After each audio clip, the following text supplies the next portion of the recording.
As jubilant Labour supporters cheered Sir Keir Starmer into number 10, there in the crowd, the man critical to his victory, Morgan McSweeney. The Downing Street Chief of Staff may not be a familiar face, but his departure leaves the Prime Minister at a crossroads. The important thing to understand is Keir Starmer has never thought seriously about running for the leadership of the Labour Party, about leading the Labour Party, or about being Prime Minister without Morgan McSweeney being at his side. Keir Starmer took his directions from Morgan McSweeney. He deferred to Morgan McSweeney on all questions of political strategy, and that's how he became Prime Minister. That key aide now gone because of his relationship with this man, Peter Mandelson, someone described as a mentor to McSweeney from his early days as a Labour staffer. The advisor is said to have been central in pushing for the controversial ex-minister's appointment as US ambassador, something he's now paid for with his job. But who is Morgan McSweeney? Born in County Cork, he moved to London aged 17, joining Labour as a junior staffer after Tony Blair's 1997 victory.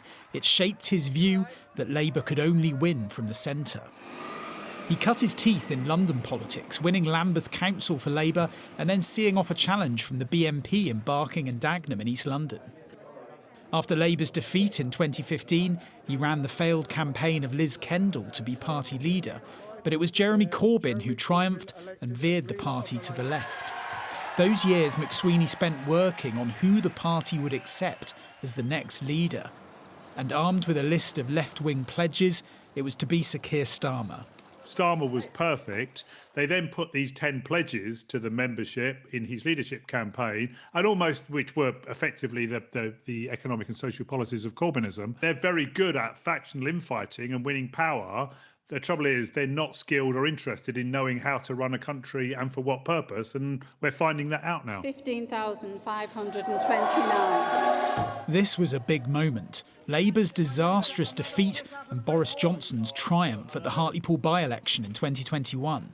Starmer considered resigning as leader, but instead he put McSweeney in charge of the general election campaign, and things started to change.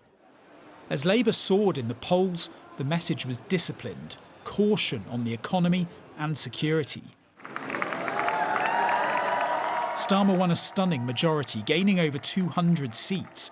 Morgan McSweeney's wife, former actress Imogen Walker, became an MP in Scotland. But the Downing Street team was unhappy.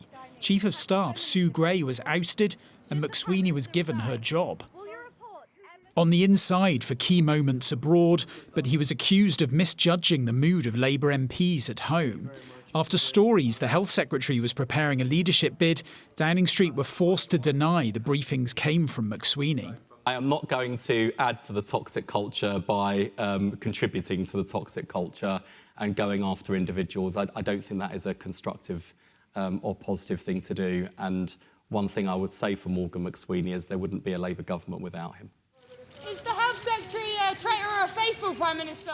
But this did add to accusations of an insular boys' club at number 10, something only added to by the Mandelson scandal.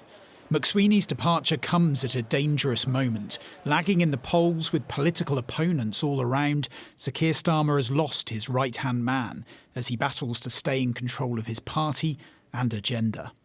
Rob Powell, Sky News in Westminster.